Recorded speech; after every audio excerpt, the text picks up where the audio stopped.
हम यही चाहते हैं कि सबका एनकाउंटर हो, इंसाफ मिले।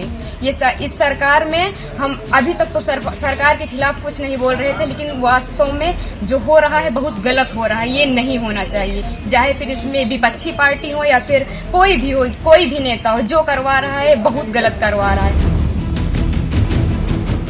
एक बहन के गुस्से में भाई को खोने का दर्द साफ तौर पर देखा जा सकता है। उन्नाव एनकाउंटर के बाद मरने वाले अनुज प्रताप सिंह की बहन का ये बयान सोशल मीडिया पर अब वायरल हो गया है, जिसे ट्वीट कर अखिलेश यादव ने भी सरकार को घेरा है। उन्होंने कहा कि सबसे कमजोर लोग ही एनकाउंटर को अपनी शक्ति मानते हैं। दरअसल सुल्तानपुर डकैती मामले में पहले 5 सितंबर को जब मंगेश यादव का एनकाउंटर हुआ, तब से अखिलेश यादव प्रशासन और पुलिस पर जाति देखकर जान लेने का आरोप लगा रहे थे। अब एक और एनकाउंटर हुआ तो फिर अखिलेश ने सरकार को दोबारा घेरा।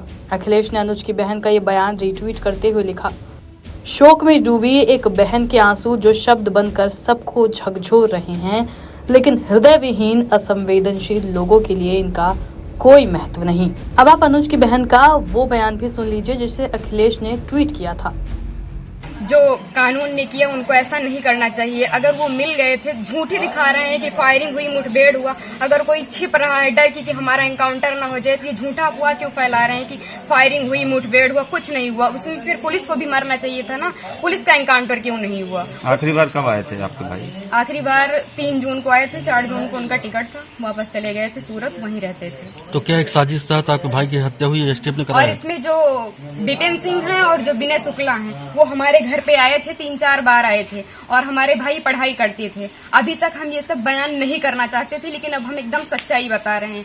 वो लोग उनको लालच देके कि ऐसा गाड़ी होगा, बंगला होगा, वगैरह वगैरह, जबकि भगवान का दिया सब कुछ हम लोगों के पास है, सब कुछ है, लेकिन फिर भी उन लोगों ने लालच दिया और लालच में ले जाकर उनको सूरत में एक केस में फंसा दिया। उसके बाद वो थे कि नहीं थे न ये हम लोगों को पता है।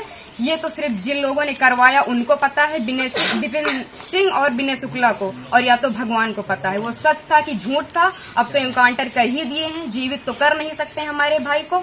बस हम ये चाहते हैं कि जिन्होंने एनकाउंटर किया उनके ऊपर केस होना चाहिए, कि अगर कोई गुनाह होता है तो उसकी सजा कोर्ट देगा, ना कि एसटीएफ वाले या फिर पुलिस वाले। बस हम यही चाहते हैं।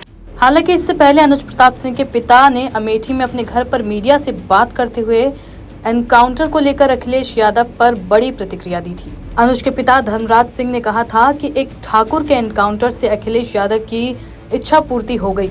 दरअसल मंगेश यादव के एनकाउंटर के बाद अखिलेश राज्य पुलिस पर एनकाउंटर में भी पीडीए देखने का आरोप लगा रहे थे। उनका कहना था कि सुल्तानपुर डकैती के मुख्य आरोपी को कोर्ट में सरेंडर और अन्य आरोपियों में से किसी को पैर में गोली तो किसी को यूं ही गिरफ्तार करके जेल भेजा गया, लेकिन मंगेश यादव को गोली से मार गिराया गया। गौरतलब है कि मंगेश यादव के एनकाउंटर के बाद अखिलेश ने एक ट्वीट में लिखा था, लगता है सुल्तानपुर की डकैती में शामिल लोगों से सत्ता पक्ष का गहरा संपर्क था, इसलिए तो नकली एनकाउंटर से पहले मुख्य आरोपी से संपर्क साधकर सरेंडर करा दिया गया और अन्य सपक्षीय लोगों के पैरों पर सिर्फ दिखावटी गोली मारी गई और जाति देखकर जान ली गई।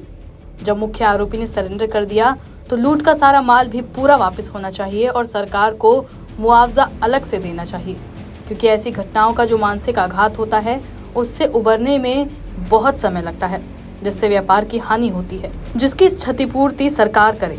नकली एनकाउंटर रक्षक को भक्षक बना देते हैं। समाधान नकली एनकाउंटर नहीं, असली कानून व्यवस्था है। भाजपा राज अपराधियों का अमृतकाल है। जब तक जनता का आक्रोश चरम सीमा तक नहीं पहुंच जाता तब तक लूट में हिस्सेदारी का काम चलता रहेगा, और जब लगता है कि जनता घेर लेगी तो नकली एनकाउंटर का ऊपरी मरहम लगाने का दिखावा होता है। जनता सब समझती है कि कैसे कुछ लोगों को बचाया जाता है और कैसे लोगों को फंसाया जाता है। घोर निंदनीय। अब मंगेश यादव के बाद जब अनुज का एनकाउंटर हुआ तो अखिलेश ने दोबारा सवाल उठाए।